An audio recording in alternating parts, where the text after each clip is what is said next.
बहुत बहुत नमस्कार आप सभी का। आपके साथ मैं ऋतिका पांडे। हमारा उत्तराखंड स्पेशल बुलेटिन देख रहे हैं। खबरों की शुरुआत चमोली की बड़ी खबरों से करेंगे, जहां बात करेंगे जनपद में ग्राफिक एरा अस्पताल देहरादून द्वारा विभिन्न स्थानों पर मेडिकल कैंप्स आयोजित किए जा रहे हैं। इसी क्रम में कर्णप्रयाग जी हाँ कोतवाली परिसर में शिविर लगाकर पुलिस और जवानों और स्थानीय लोगों का स्वास्थ्य प्रशिक्षण भी किया गया है तथा निःशुल्क दवाइयां वितरित की गई। बात करें आगे, कैंप में बड़ी संख्या में लोगों ने पहुंचकर जांच कराई है।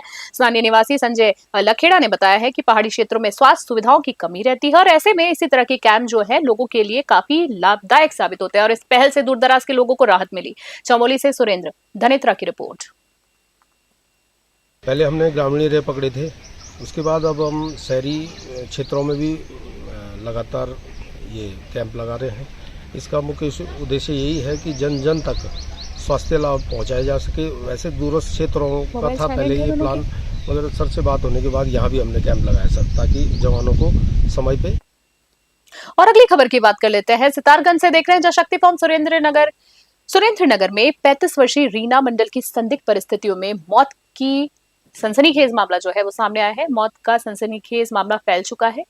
मृतका के परिजनों ने पति दिलीप मंडल और ससुराल पक्ष पर हत्या का आरोप लगाया है। भाई शुभल मिस्त्री और शिवा मिस्त्री का कहना है कि दिलीप अक्सर रीना के साथ मारपीट करता था और इसी विवाद के चलते उसने हत्या की है। परिजनों का आरोप है कि 4 दिन बाद पुलिस ने रिपोर्ट दर्ज की है। पुलिस ने तहरीर के आधार पर जांच शुरू कर दी है। फिलहाल पोस्टमार्टम रिपोर्ट का इंतजार किया जा रहा है। मामले को लेकर क्षेत्र में आक्रोश है। निष्पक्ष जांच की मांग की जा रही है। सितारगंज से मनोज हालदार की खास रिपोर्ट देख रहे थे आप। मेरे बहन का नाम है रीना मंडल, जो मैंने शक्तिपुरम में शादी करवाया था। वो उनको जैसे कि उसका मार दिया गया है, जो मर्डर हुआ है। हम कह रहे मर्डर हुआ है, वो कह रहा है कि आत्महत्या किया है। आत्महत्या नहीं किया, हमने मर्डर किया है। लेकिन सुबह से हम थाने में 4 दिन हो गए थाने में घूम रहे हैं, ठीक है। और आज जाके 5 बजे हमें रिसीविंग दिया है। और जो भी है हम देखते हैं कानून के ऊपर कि क्या करते हैं हमारे साथ। अगर नहीं करते तो हम रुद्रपुर कोर्ट में जाएंगे। वही तो अभी तक पूरी नहीं। अभी तक सुबह से हम लोग बैठे थे यहाँ पे पूरी फैमिली के साथ कि हमारी शिकायत ली जाए, क्योंकि पहले दिन जब हुआ तब से 4 दिन का केस हो गया। 4 दिन से हम लोग घूम रहे हैं। हमसे ये बोला जा रहा है कि अब पीएम रिपोर्ट आएगा, उसके बाद कार्रवाई होगी। तो पीएम रिपोर्ट के लिए हमें कल पहले बोला गया था, फिर कल नहीं हुआ, फिर फ़ोन करके आज बुलाया गया। सुबह से हम बैठे थे, कोतवाल सर है नहीं कर करके रिपोर्ट लिया नहीं जा रहा था हमसे। फिर जब हम लोगों ने बहुत ज़्यादा बोला, प्रेशर किया थोड़ा, फिर अभी जस्ट थोड़ी देर पहले 2-4 मिनट। अगली खबर की बात कर लेते हैं। हरिद्वार से आ रही है, जहां फर्जी जमानत कांड के आरोपी 47 वर्षीय नरेश कुमार की पुलिस हिरासत में मृत्यु से हड़कंप मच गया। सिरकुल थाना पुलिस ने उसे 3 अन्य आरोपियों के साथ जिला कोर्ट परिसर में गिरफ्तार किया था। बता दें आपको, मंगलवार सुबह कोर्ट में पेशी होने से पहले मेडिकल के दौरान उसकी अचानक तबियत बिगड़ गई। डॉक्टरों ने हालत को देखते हुए हायर सेंटर रेफर किया, लेकिन अस्पताल ले जाने से पहले ही उसकी मृत्यु हो गई है। दुखद खबर है। मामले की संवेदनशीलता को देखते हुए न्यायिक मजिस्ट्रेट की निगरानी में डॉक्टरों के पैनल से पोस्टमार्टम कराया गया है। पुलिस अब पूरे घटनाक्रम की जांच में जुटी है। हरिद्वार से तनवीर अली की रिपोर्ट। कल मुख्य न्यायिक मजिस्ट्रेट हरिद्वार उनके द्वारा ये पुलिस को एक आदेशित किया गया था एक मुकदमा लिखने के लिए, जिसमें कि 4 लोगों के खिलाफ, जिसमें एक नरेश, कमलेश, नरेंद्र और उज्ज्वल कि ये सेम प्रॉपर्टी के कागज लगा के अलग अलग न्यायालयों में इनके द्वारा अलग अलग समय पे जमानत प्रार्थना पत्र दिए गए हैं, जमानती बने हैं, जिसमें कि झूठे ये प्रार्थना पत्र लगाकर उन्होंने जमानतें लिए लोगों की। इस संबंध में उन्होंने मुकदमा लिखने का आदेश। खटीमा से खबर देख रहे हैं। उधम सिंह नगर के खटीमा ब्लॉक सभागार में जन जन की सरकार 4 साल बेमिसाल कार्यक्रम का आयोजन किया गया है। बात करें आगे खबर में, तो कार्यक्रम का आयोजन किया गया है। इस पूरे मामले को लेकर मुख्य अतिथि जिला पंचायत अध्यक्ष अजय मौर्य ने सरकार की उपलब्धियों और जनहितकारी योजनाओं की जानकारियां दी है। इस दौरान बहुउद्देशीय शिविर में विभिन्न विभागों के स्टॉल्स लगाकर ग्रामीणों की समस्याओं का समाधान किया गया है। कृषि, समाज कल्याण, बाल विकास और उद्यान विभाग ने योजनाओं का लाभ पहुंचाया है। अटल वायु भत्ते योजना के तहत 22 बुजुर्गों के कानों की जांच की गई है। वहीं कार्यक्रम में कई जनप्रतिनिधि, अधिकारी और बड़ी संख्या में महिलाएं भी मौजूद है। खटीमा से अशोक सरकार की खास रिपोर्ट। देखिए, आज सरकार के 4 साल पूर्ण होने के जो अवसर पे एक कैंप लगाया गया, जिसमें हमारे सभी जनप्रतिनिधि और इसके साथ ही सभी विभाग के अधिकारियों ने इसमें प्रतिभाग किया है। और जो सरकार की योजनाएं चल रही हैं और जो अभी तक जो उस पर काम हुआ है उसके विषय में सभी को बताया गया। और इसके साथ साथ ही जनता को एक मैसेज भी दिया गया है कि जो सरकार की योजनाएं चल रही हैं उनका अधिक से अधिक लाभ उठाएं। आज हमारी सरकार 4 वर्ष पूर्ण हो गए हैं। इसके उपलक्ष्य में आज हमारे जिलाधिकारी महोदय की अध्यक्षता में आज ब्लॉक में कार्यक्रम हुआ है। और हमारे इस 4 साल बेमिसाल हमारे उत्तराखंड के यशस्वी मुख्यमंत्री जी द्वारा लगातार जो धुआंधार काम हुए हैं, पूरे प्रदेश में, और सड़कों का पूरा जाल बिछा है। स्वास्थ्य संबंधित जो है यहाँ का स्वास्थ्य संबंधित जो चीज़ें व्यवस्थित हुई हैं, और यहाँ पर हमारे इस खटीमा में अभी एक अगली खबर की बात कर लेते हैं। नैनीताल से देख रहे हैं, नैनीताल समेत पूरे उत्तराखंड में चैत महीने में विवाहित बेटियों को बिटौली देने की प्राचीन परंपरा आज भी जीवित है। डीएसबी कॉलेज के विभाग अध्यक्ष प्रोफेसर ललित तिवारी ने बताया है कि इस परंपरा में माता पिता और भाई अपनी विवाहित बेटी को वस्त्र, मिष्ठान और उपहार देकर स्नेह जताते हैं। विशेष रूप से साई नामक पकवान बनाया जाता है, जिसे चावल से तैयार किया जाता है। परिजन जो है बेटी के ससुराल जाकर उसे भेंट देते हैं, जिसे वह आस पड़ोस में बांटती है। ये पर्व पारिवारिक प्रेम और रिश्तों की मजबूती का प्रतीक है, जो वर्षों से चला आ रहा है। नैनीताल से ललित जोशी की विशेष रिपोर्ट देख रहे थे आप।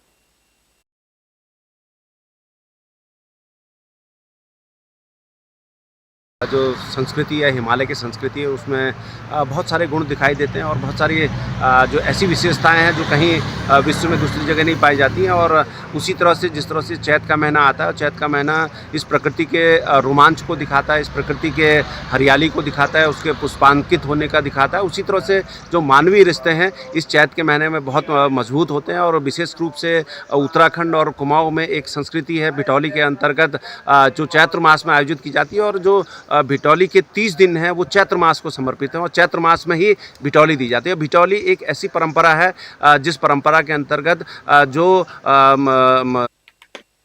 और अगली खबर की बात करें, हरिद्वार से देख रहे हैं, जहां हरिद्वार में चैत्र नवरात्रि की सप्तमी पर मां कालरात्रि की विशेष पूजा अर्चना की गई है। सिद्धपीठ दक्षिण काली मंदिर में सुबह से ही श्रद्धालुओं की भारी भीड़ देखी गई है, जहां भक्तों ने विधि विधान से पूजा कर आशीर्वाद लिया है। मंदिर परिसर में भक्ति आस्था का अद्भुत संगम देखने को मिला है। वहीं पीठाधीश्वर स्वामी कैलाशानंद गिरी ने बताया कि नवरात्रि के 9 दिन अत्यंत पवित्र होते हैं और सच्चे मन से उपासना करने पर मां अपने भक्तों और बच्चों पर भय और संकट जितनी भी तकलीफें होती हैं दूर करती है, सुख समृद्धि प्रदान करती है। उन्होंने श्रद्धालुओं से श्रद्धा और विश्वास के साथ आराधना करने का आह्वान किया है। हरिद्वार से तनवीर अली की विशेष रिपोर्ट। सप्तमी जो है जयंती मंगला काली भद्र काली कपाली दुर्गा क्षमा शिवा दात्री स्वाहा स्वधा नमोस्तुते जय तम देवी चामुंडे जय भूतारती हारिणी जय सर्वगते देवी काल रात्रि नमोस्तुते। भगवती जो है महाकाल रात्रि जो है वो भगवती को अत्यंत प्रिय है। और काल रात्रि का अर्थ है काल पर विजय करने वाली, काल पर विजय दिलाने वाली, कालों का दमन करने वाली, और काल को अपने अधीन रखने वाली, काल से अपने भक्तों की रक्षा करने वाली जो है वो महाकाली है। तो इसलिए आज सप्तमी है, और सप्तमी की महारात्रि में भगवती की जो उपासना करेगा, जो भगवती। डोईवाला से अगली खबर देख रहे हैं, जहां रानी पोखरी लिस्ट्राबाद में लॉ यूनिवर्सिटी की मांग को लेकर चल रहा आंदोलन अब 38वें दिन उग्र हो चुका है। प्रशासन की टीम जब जमीन की नापजोक के लिए पहुंची तो आंदोलनकारियों और पुलिस के बीच झड़प हो जाती है, और इस दौरान कांग्रेस जिला अध्यक्ष मोहित उनियाल, ब्लॉक प्रमुख गौरव चौधरी और ग्राम प्रधान सुधीर रतुड़ी समेत कई लोगों को गिरफ्तार भी किया गया है। आंदोलनकारियों ने पुलिस कार्रवाई का विरोध करते हुए गाड़ियों के आगे लेट कर प्रदर्शन किया। वहीं मौके पर पहुंचे स्थानीय विधायक को भी लोगों का गुस्सा का सामना करना पड़ा। बता दें आपको, फिलहाल भारी पुलिस बल तैनात है, लोग आक्रोश में हैं और आंदोलन जारी है। टोईवाला से आशीष यादव, वरिष्ठ संवाददाता आशीष यादव की विशेष रिपोर्ट देख रहे हैं आप। देखिए, ये विडंबना है। जो बात होती है, जो इनका नारा था सबका साथ सबका विकास, आज इन्होंने कह दिया है कि जो यहाँ का मुख्यमंत्री होगा वहाँ की घोषणा उन्हीं के लिए लागू होगी। तो यहाँ की जो घोषणा थी वो लेके अपना कुमाऊं की तरफ ले जाना चाहते हैं, और यहाँ पूरी जनता को बरगला रहे हैं कि जमीन यहाँ पर नहीं है, जमीन वहाँ की अलाउट हुई है। 2019 की जमीन को वो कह रहे हैं कि नहीं है, और 2026 की जमीन वो आवंटित कर रहे हैं। तो विधायक जी यहाँ पर आए, उन्होंने कहा भाई ये तो कह रहे कि जमीन ही नहीं है आपकी, यहाँ पर आप अभी अपनी ज़मीन ढूंढो। जो लॉ यूनिवर्सिटी में आपने यहाँ पर जो ज़मीन ली थी वो ज़मीन ढूंढिए, और उसके बाद लॉ यूनिवर्सिटी बनेगी। माताओं बहनों के साथ में हुई है, सबके साथ है। जो वो करते हैं, धामी सरकार क्या कर रही है, अपने आप पीछे होके पुलिस बल को आगे कर दे रही है। हमारे एक औरतों पे 4-6 लेडीज कांस्टेबल खड़ी है। एक औरत हम क्या कर लेंगी? 6 उन्होंने अपने भाड़े के टट्टू ला के यहाँ पे खड़े करे हुए हैं। विधायक जी ने आगे करा क्या है, क्या करा है विधायक जी? हरिद्वार से खबर देख रहे हैं। हरिद्वार में अपराध और भ्रष्टाचार के दो अलग अलग मामले सामने आए हैं। शिवालिक नगर में एक मेडिकल स्टोर पर ग्राहक बनकर आए बाइक सवार बदमाशों ने दुकानदार की सोने की चेन लूट ली और धमकी देकर दूसरा फरार हो गया। पूरी घटना सीसीटीवी कैमरे में कैद हुई है। पुलिस आरोपियों की तलाश कर रही है। वहीं दूसरी ओर सतर्कता विभाग की टीम ने रुड़की के बाल विकास विभाग की सुपरवाइजर को 50,000 रुपए की रिश्वत लेते हुए रंगे हाथों गिरफ्तार किया। दोनों मामले अलग हैं। वे प्रमोशन के नाम पर घूस मांगी जा रही है मामलों में अन्य अधिकारियों की भूमिका की भी जांच की जा रही है। हरिद्वार से तनवीर अली की खास रिपोर्ट देख रहे थे आप। खबर की बात करें अगली, उत्तराखंड में डिप्लोमा इंजीनियर महासंघ ने 27 सूत्री मांगों को लेकर 23 मार्च से अनिश्चितकाल हड़ताल शुरू कर दी है। पीडब्ल्यूडी, सिंचाई और पेयजल विभाग के 4000 से अधिक इंजीनियर कलमबंद हड़ताल पर है। देहरादून से लेकर खटीमा, अल्मोड़ा और नैनीताल तक प्रदर्शन जारी है। वहीं वेतन विसंगति, ग्रेड पे और पदोन्नति जैसे मांगों को लेकर सरकार पर अनदेखी के आरोप लगाए जा रहे हैं। महासंघ ने चेतावनी दी है कि यदि 31 मार्च तक समाधान नहीं हुआ तो 1 अप्रैल से आवश्यक सेवाएं भी प्रभावित होंगी। हड़ताल से राज्य के करोड़ों के विकास कार्य ठप पड़ गए हैं। खटीमा से अशोक सरकार की विशेष रिपोर्ट। चरण का जो ना धरना हमारा हड़ताल शुरू हुई है, इसमें हमने पहले चरण में जो ना सरकार को अपनी मांगों के संबंध में अवगत कराया था और चरणबद्ध तरीके से हमने दो मतलब जिला मुख्यालय पर और देहरादून में जो ना 1 दिवसीय धरना प्रदर्शन प्रत्येक जिलों से और पूरे समस्त जिलों से जो ना हमने किया था। सारी 2 बार हमारी बैठकें भी हुई हैं शासन स्तर पर। तो महासंघ के बैनर तले ये द्वितीय चरण की जो ना हड़ताल हो रही है, जिसमें हमारी 27 मांगें हैं और वो सभी सदस्यों को प्रभावित कर रही हैं, जिससे जो ना जिसकी मांग बहुत दिनों से चल रही है लेकिन अभी तक वो पूरी नहीं हुई है। उत्तराखंड डिप्लोमा इंजीनियर महासंघ के बैनर के तले हम लोगों की 27 सूत्रीय मांगें हैं, जिनका समय समय पे हम लोगों ने शासन को उसके संबंध में पहले से पत्राचार हुआ है, उनके साथ नियमित बैठकें हुई हैं। उसके बाद भी शासन के द्वारा कोई सुनवाई नहीं हुई। हमेशा उनके द्वारा ये कहा गया कि 1 महीने के अंदर हम आपकी मांगों पर विचार करेंगे। उसके बाद 1 महीने के बाद जब गए तो 15 दिन के बाद विचार करेंगे और अंतः को तो। खास बुलेटिन में इतना ही। बने रहे न्यूज़ 21 फिलहाल के लिए नमस्कार। जय हिंद, जय भारत।